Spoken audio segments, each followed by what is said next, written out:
अस्सलाम वालेकुम नाजरीन। जैसा कि पिछली एपिसोड में आपने देखा कि याकूब सरदार को जरगुताई की तरफ से एक खत मिला था जिसे पढ़कर वो सख्त गुस्से में आ गया था और उसने कहा था उस्मान मुस्तकिल सरदारी और रियासत कायम कर रहा है, वो मेरे रास्ते में आ रहा है और हमें ललकार रहा है। यह सुनकर मेहमद कहता है जब आप यहाँ हैं तो वो आपसे पूछे बगैर ऐसा कैसे कर सकता है। फिर सादिक खातून कहती है उस्मान की इतनी हिम्मत कैसे हो गई याकूब साहब, मुस्तकिल सरदारी कायम करने का मतलब तफरीक पैदा करना है। फिर याकूब सरदार कहता है यह तफरीक बाजी है मगर मैं इसकी इजाजत नहीं दूंगा, अब इस घास को जड़ से उखाड़ फेंकूंगा। उस्मान तुम कौन होते हो सुल्तान बनने वाले? कान्युमाज सरदारों को पैगाम भेजो, वो सब आज शाम मेरे हुजूर पेश हों। यह सुनकर कान्युमाज हरकत में आ जाता है। फिर याकूब सरदार मेहमद को कहता है यानी शहर के आसपास मौजूद जासूसों को पैगाम भेजो कि वो अपनी आंखें खुली रखें, उस्मान के बारे में हर खबर मुझे मालूम होनी चाहिए। यह सुनकर मेहमद बाहर निकल जाता है। इसके बाद रात का वक्त हो जाता है। यानी शहर में उस्मान साहब को नया लिबास पहनाया जा रहा था क्योंकि आज एक बड़ी दावत का इंतजाम किया गया था। ओरहान कहता है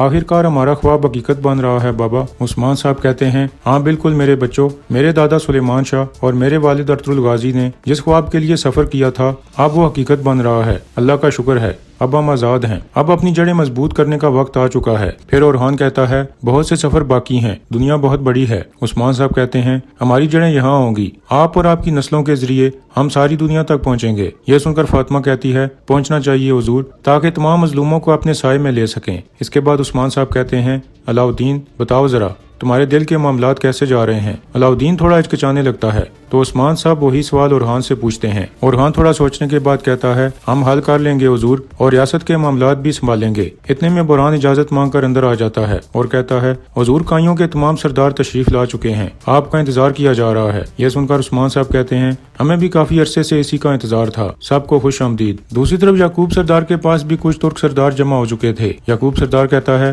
क्या तुम लोगों को सूरत हाल का इल्म है? उस्मान सरदार ने अपनी मुश्किल सरदारी और रियासत का ऐलान कर दिया है, तुम लोग उसके पीछे खड़े होकर उसे ताकत न देते तो वो इस तरह गुरूर न कर पाता। यह सुनकर करासी बेतंजन कहता है आपने तो कुछ भी नहीं किया सुल्तान याकूब। तो याकूब सरदार कहता है मैंने जो भी किया अपनी अवाम के लिए किया। और उस्मान ने क्या किया? जब मुगलों और बिजांतीनियों को उनकी हमसे इलादगी की खबर मिलेगी तो क्या वो उन्हें जिंदा रहने देंगे? उस्मान अपनी अवाम को कुर्बानी की भेंट चढ़ाएगा। इसके बाद याकूब सरदार अपनी नशिस्त पर बैठ कर कहता है अब नए कवानीन सुन लें, आप में से हर सरदार 3000 सिपाहियों को तैयार करेगा, वो मशरक की सरहद की हिफाजत करेंगे। गश्त बढ़ाया जा रहा है, हमारी हदूद वाज़ेह हैं। फिर याकूब सरदार कान्युमाज को इशारा करता है तो वो सिपाहियों को सोना लाने का हुक्म देता है। यह सुनकर दरमियानी सिपाही सोने के सिक्कों से भरे 2 संदूक लाकर सबके सामने रख देते हैं। फिर याकूब सरदार कहता है यह सरहदी बाजार का आज तक जमा किया गया सोना है, 3000 सिपाहियों के अखराजात मैं खुद अदा करूंगा, इससे ऊपर के अखराजात आप लोग आपस में बांटेंगे। और जहाँ तक टैक्स की बात है इस साल मैंने टैक्स आपको माफ कर दिया है। यह सुनकर कुछ सरदार खुश हो जाते हैं और याकूब सरदार के हक में बोलने लगते हैं। इसके बाद याकूब सरदार कहता है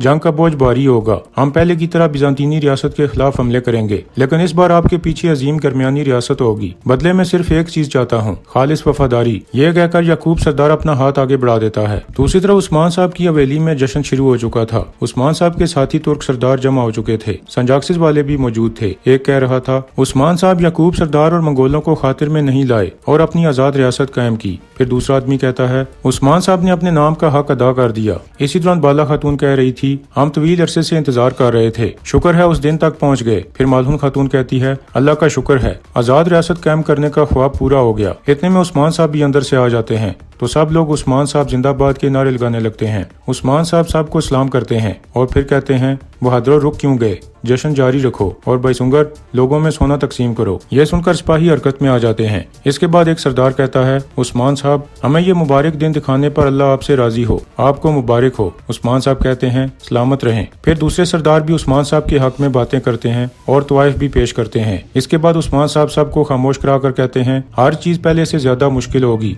हमारी आग भड़क उठी है, अब हमारा काम उस अंगारे को अपनी मुट्ठी में काबू रखना है और दिलों में जिहाद की आग भड़काना है। अब मुझे बताएं क्या मेरे साथ मिलकर पूरी दुनिया की तरफ पेशकदमी करने के लिए तैयार हैं? तो सब लोग कहते हैं हम तैयार हैं उस्मान साहब। फिर उस्मान साहब कहते हैं काफिरों को अपने वतन से निकाल बाहर करने तक मेरे साथ मिलकर जिहाद करने के लिए तैयार हैं? तो सब लोग दोबारा कहते हैं हम तैयार हैं उस्मान साहब। यह सुनकर उस्मान साहब कहते हैं माशाअल्लाह, जीते रहें। हम इनराफ करने वालों में से नहीं होंगे और दौलत के फरेब में आने वालों में से नहीं होंगे और हालात कठिन होने पर पीठ दिखाने वालों में से भी कभी नहीं होंगे। सारे जहान में कलमातुल्लाह फैलाने के लिए जदोजहद करेंगे। सलामत और आबाद रहें। चलें फिर दस्तरख्वान पर तशरीफ रखें। यह सुनकर सब लोग दस्तरख्वान पर बैठ जाते हैं। इसके बाद उस्मान साहब कहते हैं, यह सरदार की शान है। काई सरदारों, आप में से हर सरदार के लिए 1000 घोड़े, 1000 तलवारें और 1000 बकरियां मेरी तरफ से तोहफा हैं। यह सुनकर सब सरदार उस्मान साहब का शुक्रिया अदा करते हैं। फिर उस्मान साहब कहते हैं, नए निजाम के बारे में कल आपको आगाह कर दिया जाएगा। बुरहान, साज बजाओ और हमारे दिलों को शादमान कर दो।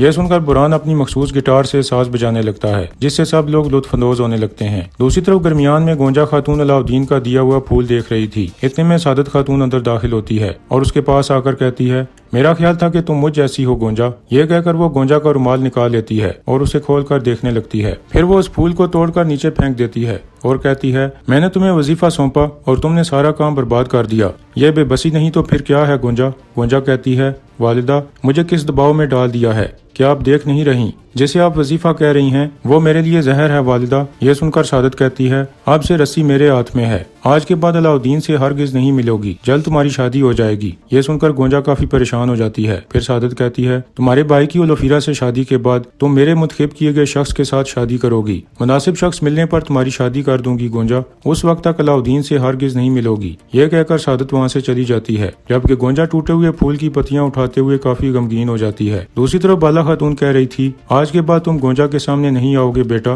गोंजा तुमसे मोहब्बत नहीं करती। शायद तुम्हें गलतफहमी हुई है बेटा। शायद मोहब्बत ने तुम्हारी आंखों को अंधा कर दिया और तुमने उसकी आंखों में मोहब्बत देख ली। यह सुनकर अलाउद्दीन खड़ा हो जाता है और कहता है, ये आप कैसी बातें कर रही हैं वालिदा? आपने मुझे कहा था कि उसे अपने दिलो दिमाग से तोलो। मैंने तोला वालिदा। मेरे दिलो दिमाग को इस बात पर यकीन नहीं आ रहा वालिदा। क्या आपने उसकी आंखों में नहीं देखा? बाला खातून कहती है, देखा था, मुझे मोहब्बत नजर नहीं आई। तो अलाउद्दीन कहता है, मैंने उसकी आंखों में मोहब्बत देखी है वालिदा। उसकी आंखों में आंसू देखे हैं। मेरा दिया हुआ फूल उसके पास देखा है वालिदा। यह सब सुनने के बाद बाला खातून कहती है, अलाउद्दीन, आपसे तुम गोंजा से नहीं मिलोगे। तो अलाउद्दीन कहता है, वालिदा आप कुछ और चाहती हैं मगर मुझे बता नहीं रही। चले बताएं। फिर बाला खातून कहती है, उलगिन ने दरमियानी औरतों से सुना है गोंजा के दिल में कोई और शख्स है बेटा। यह सुनकर अलाउद्दीन काफी हैरान होता है। फिर बाला खातून कहती है, अब करने को कुछ नहीं है, तुम हरगिज उस लड़की के रास्ते में नहीं आओगे। ये कहकर बाला खातून वहाँ से चली जाती है, जबकि अलाउद्दीन गमगीन होते हुए कहता है, नहीं, अगर तुम्हारे दिल में कोई और होता तो तुम मेरी आंखों में इस तरह ना देखती चालबाज खातून।